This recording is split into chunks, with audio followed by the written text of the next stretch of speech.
These are the highlights from the show you are about to view.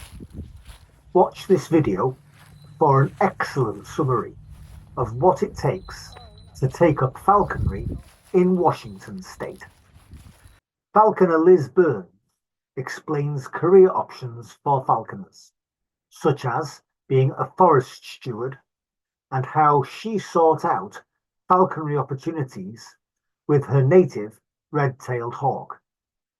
She talks about the challenges in taking up falconry in the States, of finding a mentor and a sponsor, a resource which is few and far between in the States. The American falconry licensing system is the envy of the world because of its rigor. Liz explains how it works. The hardest part is finding a sponsor to support you in the field for 2 years. There are approximately 80 sponsors in Washington, 4,000 in the States. You have to get on with that person. It took Liz 5 years to find someone to mentor her. The video features coping a hawk's beak and how her first degree was at Lewis and Clark College, Portland, Oregon. She then went to Africa. Here she joined Simon Thompson's project. Following a spell researching white-backed vultures, she returned to the States, where she became adept at raptor identification.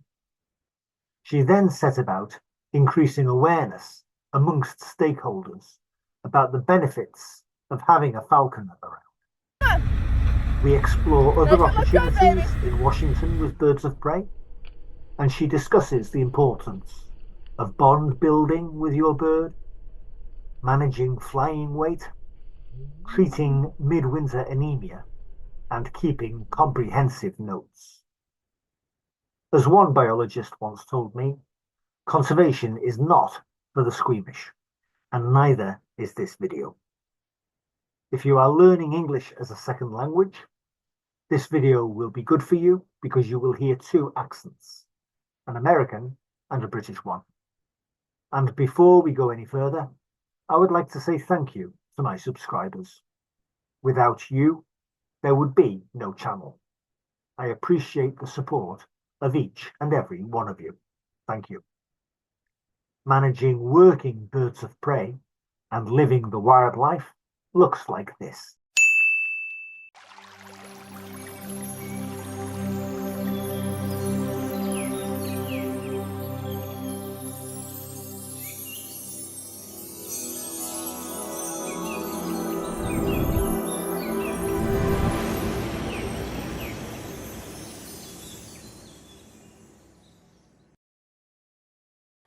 Liz, where's the strangest place you've lost a day-old chick?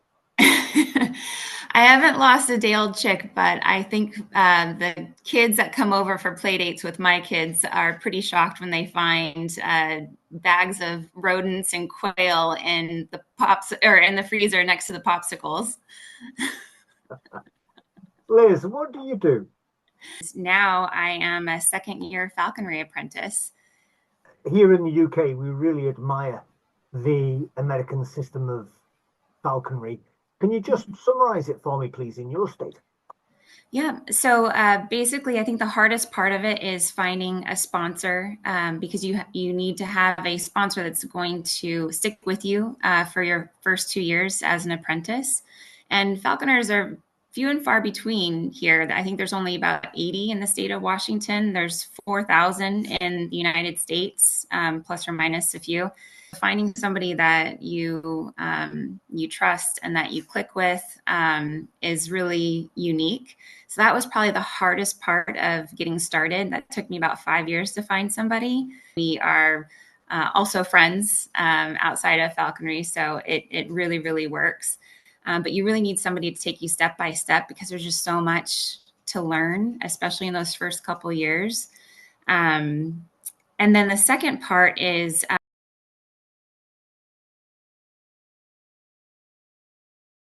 once you have a sponsor, then they write a letter to, or they sign some paperwork for the Fish and Wildlife Department in the state. And that allows you to take the exam. And it's about 200 questions. I believe that it's 90 minutes to answer those 200 questions. And you have to get at least 80% or more on the test to pass. And then once that happens, then you can schedule your inspection. So you have a fellow falconer. In this case, for me, it was one of the lead falconers in the state of Washington. He came and just made sure that my mew was the right dimension. My undergrad college years at Lewis and Clark College down in Portland, Oregon. I'm in Seattle now. And I was studying biology and environmental science. And I had the great opportunity to go to East Africa for a study abroad project. And so we spent a semester, and there's only 8 of us and 2 professors. So it was a pretty small group. And we traveled quite a bit. But the first about 6 weeks we spent on the Hopcraft Ranch, which is about 50,000 acres just south of Nairobi. And they have a unique setup where it's a cattle ranch, but they also have it open up to all the native species, the large animal species. So we spent about 6 weeks there, and on their property, they lease out some land to different conservationists. And one of them was Simon Tomset.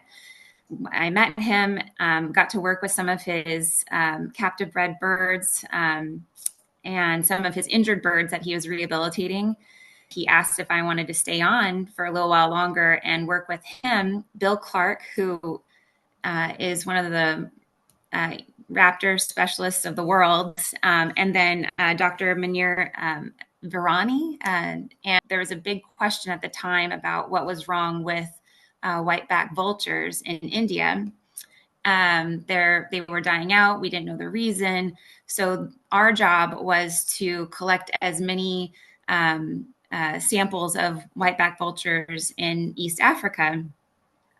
We took the day before, and we would thread monofilament nooses inside a large carcass, like a zebra or a gazelle, wait for a nice sunny day, and then put it out in the savannah, drive a couple miles away, and wait. And sure enough, there would be a kettle of vultures and marabou storks and a couple other large raptors, and they would start coming down and feeding. And then one of them would get caught.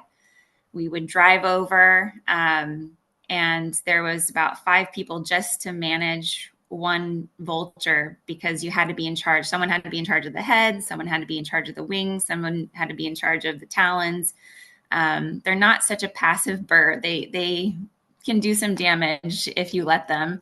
We did blood samples, measurements, fecal samples, just trying to get a good sense of what is a healthy vulture and how can we compare that to the sick ones.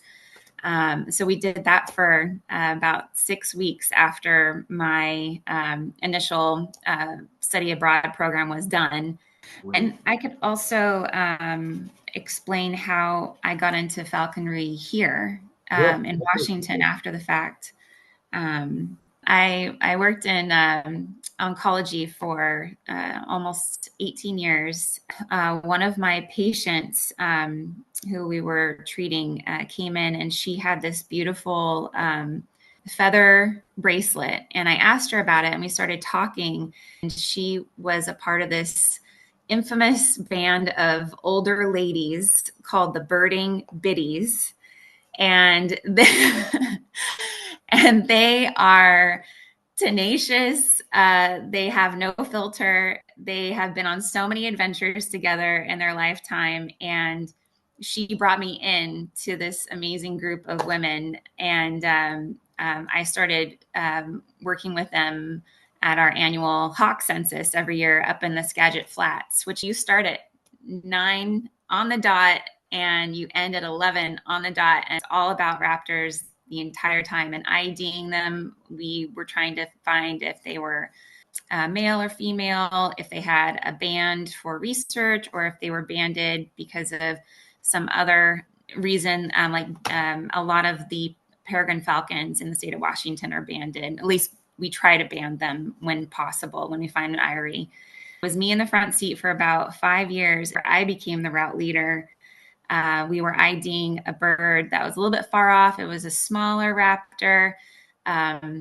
Cinda thought it was a Merlin, and I said it was a kestrel. And she's like, do we need to get out the scope and check and double check? And I said, I think we need to get out the scope. And the rest of the ladies in the back of the car were like, oh my gosh. Oh, she's calling her out. What's going to happen? We got out the scope, and I was right. And so then from that day on, they made me route leader, and I've taken on that responsibility. I usually try and avoid insulting my guests, but are you a birding biddy? They would not bestow that title on me because they said I'm too young. So I'm a birding bidette. And the other term they said was I'm a hot chick. I love it. Brilliant. Brilliant. Brilliant. Well, I'd get into serious trouble if I said that, so I won't say that. I know. I love it. This is one of the funnest I've done. Which is great because it's kind of like 5 to 1 in the morning here. Doing falconry as pest bird abatement in Washington, how volatile a career is it? Is there plenty of work? Or can you give us a sense of really how secure it is? Yeah, I think the potential is there. I don't think that a lot of farmers and businesses really know that it's available to them. So I think once we really get the word out and start making this more of a mainstream profession, I think the more and more people will divert to falconry versus using poison or netting that can cause harm to their livestock or to their fields, whatnot. There is a lot of availability here in Washington, especially well, there's 2 different kinds, I would say. One would be for crop management. So spring and summer, early fall, you would be out in the fields, kind of doing your rounds, keeping starlings away, sparrows away. And this is really more of a deterrence versus killing said birds. And then throughout the year, you could also do abatement for businesses. A lot of businesses like car rental businesses don't want a bunch of crows roosting near their pristine, ready to be rented out cars for obvious reasons. And so in that instance, you wouldn't be out there all day. You would just be out there from about an hour before dusk to about half an hour after dusk, just trying to deter them from roosting in that area. Same thing with pigeons and seagulls. So there's a lot of places that could really benefit from having a falconer around. And the amount of money it really varies depending on what type you're doing and how much time you are spending in one spot. Liz, what other jobs are there in the state of Washington with birds of prey?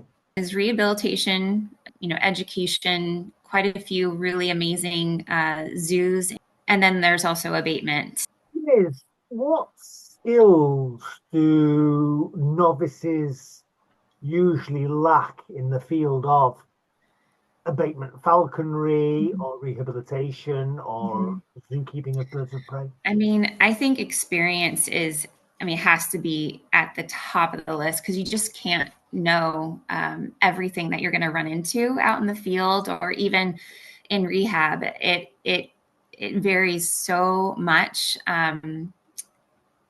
With abatement, you really have to have I mean, with hunting in general, you really have to have a relationship, a strong bond with your bird. And, you know, for the most part, that's not really an emotional bond for the bird to you. It is for you to your bird. They are really looking at you like a consistent way of getting food. And they know that even if they don't catch something, they are going to come back to you and you're going to provide for them. I think that's probably one of the scariest things as a falconer is losing your bird after doing all the training and the time and the effort. That's really, really tough. So most falconers have a transmitter on their birds, whether it be just a radio transmitter or some people have a GPS. And still, I've heard falconers lose their birds and the transmitter fall off and they can't recover them. And I've heard of falconers going out for days at a time trying to get their birds back. So you really have to have that their weight management. That is really what makes them keen to come back to you. Is they call it their flying weight. So it's the weight that they are strong enough to go hunting, but they're hungry enough. If they don't catch something, they're going to come back to you.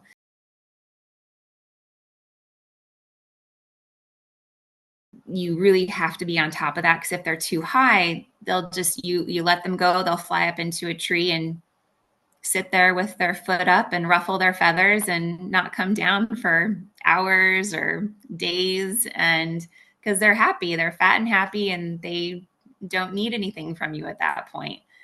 So, and then you can go on the opposite direction and run into something that I ran into this year, which is midwinter anemia. And that was really, really scary. My bird was, he was free flying. We were out hunting. He was just so keen on getting out in the field, but he would always come back. And so I was trying to keep his weight at a certain level. What I didn't realize is that I wasn't feeding him up enough after each hunt, and his weight was starting to trend down, and it hit this level where it started to plummet really fast. And I went into his mew to work with him, and he was really lethargic. He was not on his normal perch. He was down on his tire perch on the ground. He just did not look good to me. And I had to take really drastic measures to save him. And I hope that never happens to anybody else. But I know that it's a phenomenon. It's a concern that I know it's going to be talked at the annual NAFA meeting in Kansas this year, because it is a concern, especially for novices, and even the most experienced falconer. It can happen to them too, especially with birds that are of a lower weight, like occipiters, Cooper's hawks, sharp-shinned hawks, kestrels. With the larger raptors, it still can happen. It's just you have a little bit more leeway, a little bit more time to reverse what's going on. They are putting out more caloric energy than they are bringing in. And that has to do a lot with their muscle mass, because most birds don't really have a fat reserve.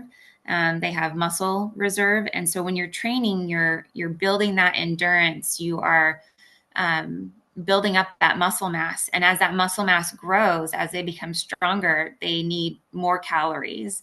So if you aren't feeding them up after each time that you are asking them to do training or hunting, you risk having their weight drop too low, having that muscle mass, or they're then burning off their muscle and becoming anemic. And that's what happened to my bird.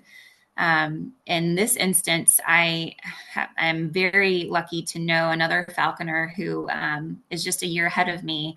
and she is one of the few avian veterinarians in the state of Washington. So I am so lucky that I met her. But I brought my bird into her clinic. We ended up doing IV fluids, IV iron, vitamin B injection, oral dextrose. And then I ended up going home with him and tube feeding him for about 7 days. He was on antibiotics. He was on a high caloric powder mixture that we mixed with Pedialyte, just to get his fluids up, his blood levels up. And then I had him in his travel box, so he wasn't in his travel box in a warm room, so he wasn't really expending any energy unnecessarily. And now today I just had him out, and he did 30 jump ups for me and wanted to continue, but I'm still a little careful on how much energy I ask him to put out. It sounds like the management of this physiological state is on a knife edge. It How is. can falconers manage against it, Liz? So the best way is you're weighing your bird at least once a day. I think from my experience, I'm now weighing my bird 3 times a day just to make sure that he's not teetering on that edge. So really, when you trap your bird, you take their trapping weight, which is their baseline.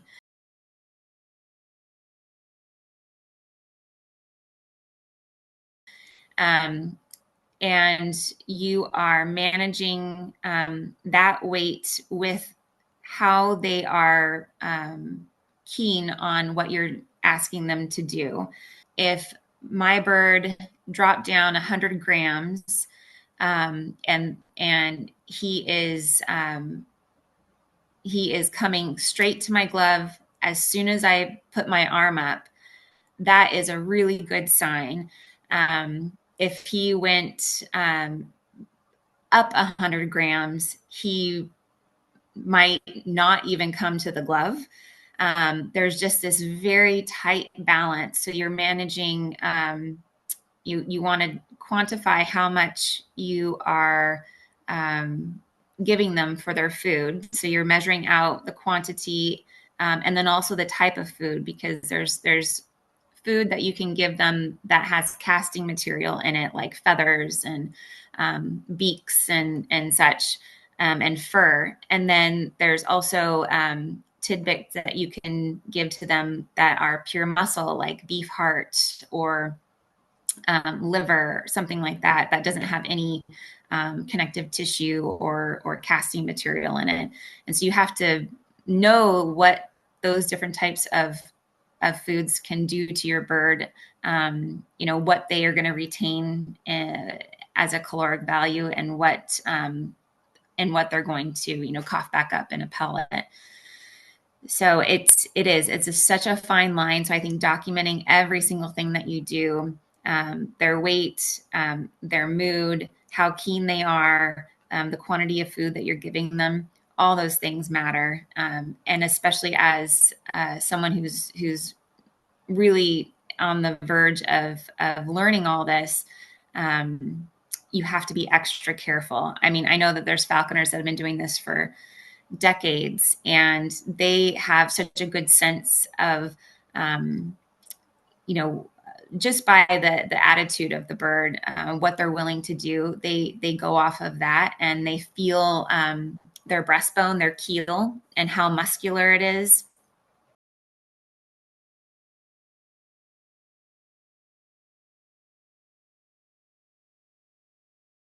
And they can really gauge very well, what they can ask of their bird.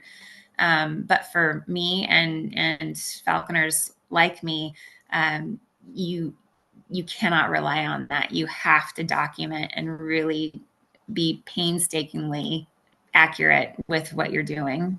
Absolutely fantastic advice for anybody watching this who is new to the activity or the profession of abatement falconry. How can aspiring falconers, how can they best approach somebody to be their sponsor? Um, a lot of fish and wildlife, the local departments have a list of sponsors that you can contact. I ended up meeting a falconer who let me come out and just see his setup. He flies a goshawk and ask a lot of questions, and he then realized that I wasn't going to go away quietly and that I was just going to keep on bugging him. So he couldn't be my sponsor, but he deferred me to a wonderful lady named Simone, who is also she's connected to a lot of different people in my life that I just didn't know it at the time. And she let me come out on one of her hunts, but she really gave me a list of people that she thought would be a good fit for me. And so I just started calling and asking to not for them to be my sponsor, but to go out and hunt with them, to be an extra person going through the bush, trying to flush out rabbits, just trying to be helpful. And I offered to bring snacks and to take them out to lunch afterwards. I mean, I wasn't going to go away. So you just really have to be tenacious and don't take no for an answer. Take it as a maybe, and then just keep going and asking. And eventually, I met my sponsor, and she met up with this group of falconers that was out hunting. Her hunting dog, Olive, who is a Beagle Yager Yager Terrier mix, just had puppies, and all of the puppies had been spoken for, said one, and she put this puppy in my arms, and that was it. He's now my hunting companion, and he's 2 years old, and that was like the deciding thing for her. She knew that I was serious when I started hunting with a dog. Liz, what is a forestry steward? A forestry steward is a volunteer position that is through this is through the Green Tequila Partnership. It's a government-run organization. They specifically work with restoration projects in the state of Washington, trying to establish native plants in this pretty large estuary. But they were using netting to protect them, little mini cages to protect these plants, all because of rabbits. And when I was walking along these trails, I could see there was evidence of rabbits all over the place. I mean, very, very. There was a foreman in charge of some construction workers that were digging a trench. So I went up and asked them, is there any way that a falconer could be of use to this project? And he was like, oh, wow, yeah, absolutely. We have a ton of rabbits here. Let me get you in contact with somebody that can kind of help figure out, what role you could play. And so I ended up talking to the project manager and getting clearance because I fly a native red-tail hawk. It would be the perfect scenario to have an indigenous raptor hunt rabbits in that area, be able to not commute as far, to different hunting grounds. Oh, that's brilliant. That's brilliant.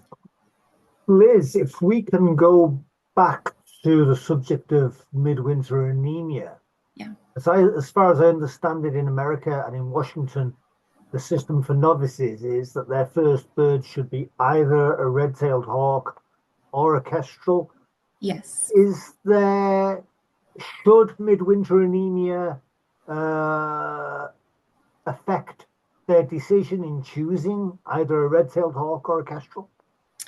That was part of why I chose a red-tailed hawk, not specifically for midwinter anemia, but because they are just hardier birds. They weigh more, so they give you a little bit more leeway if you don't feed them enough. I just wanted to make sure that when I took this responsibility, I wanted to do the very best I could with whichever bird that I ended up trapping, and I wanted to have the best outcome possible. And I must admit to being slightly surprised that the regulations permit either a red-tailed hawk as a buteo or as a kestrel of the genus Falco, which is considerably smaller.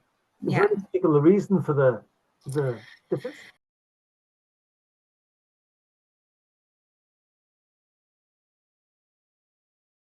Um, I'm probably not the best person to ask that, but my experience is I've just seen falconers that fly kestrels they're usually, they have a smaller space to work with in their home, or they just really, really love those birds and have always wanted to work with them.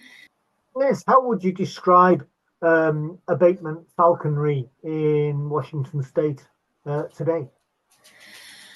I know that there are several different individuals that do abatement more on the east side of the mountains. It's more farmland area, but there's just so much potential in, just in the cities. Around buildings, around different properties, that falconry abatement could really, really be useful. How would you describe the difference in skill that people need comparing falconry in the field, hunting quarry with trained birds of prey, and abatement falconry in an urban setting?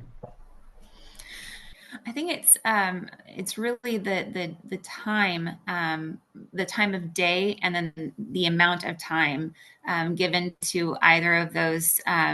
When you're out in the field protecting a crop or a group of crops, it's really all day while the harvest is happening. And so you really need to have a very foundational time commitment of, so many days or weeks or sometimes a month in one area where you're doing sweeps, crisscrossing different farmland. But for abatement in the city, it's a little bit less involved. It's really just either right in the morning or right before dusk, where a lot of these abatement times need to happen, because you're really trying to just prevent birds, from roosting in an area or settling down in an area for the day. So it's just really trying to divert them to another area, and the presence of a bird of prey does that very, very well. There was a great example of this down in Portland, or downtown Portland. They have streets that are lined with beautiful maples and different deciduous trees, and there was a very large group of crows that was roosting in those trees at night, and they really had a mess on their hands. I mean, they would have to clean up the sidewalks every day. It was just beginning to be a big mess. And so they brought in these falconers that had trained their birds with laser pointers. And all they did was just point to a certain area. The bird, their hawk would go over to that area, perch on a branch or a light post or something, and just be present. And then once the crows moved on, they would call the bird back, follow the crows until they were completely out of that area that they were trying to, divert their attention from. Is there much call for abatement falconry in airstrips or airports? Yes. Yeah, there's a standing order for most airport security to shoot on site. I know for Seattle Tacoma International Airport, that's just south of me, there is a team there that they have the go ahead to just trap these birds and then relocate them. Most of the time, these are passage birds, so they're in their first year. It's kind of a territory that the adult raptors stay away from. And so it's open. And so it's easy for juveniles to come and start hunting in that area because they don't have to compete with adults. So usually they're fairly easy to trap. They have never seen a BC trap before and they're curious. They're like, ooh, free food. Let's go down and investigate. Those birds are trapped. Usually they have a transmitter placed on them and then they're transported either by an individual person or they have an arrangement, I believe, with Greyhound buses where they will put the bird on the bus and then transport it north. And I think what they're trying to do is, over time, see if these are repeat offenders. These birds are repeat offenders, if they're coming back to the same area. What changes would you like to see in abatement falconry, or indeed the understanding of midwinter anemia in Washington over the next 10 years? Yeah, I would really love to see a more of a community around falconry. We really, really need to come together and talk about our struggles because we want to better this amazing way of life and amazing hobby. And then for midwinter anemia, it would be really, really interesting to see, in my experience, like how temperature affects the caloric output of your bird.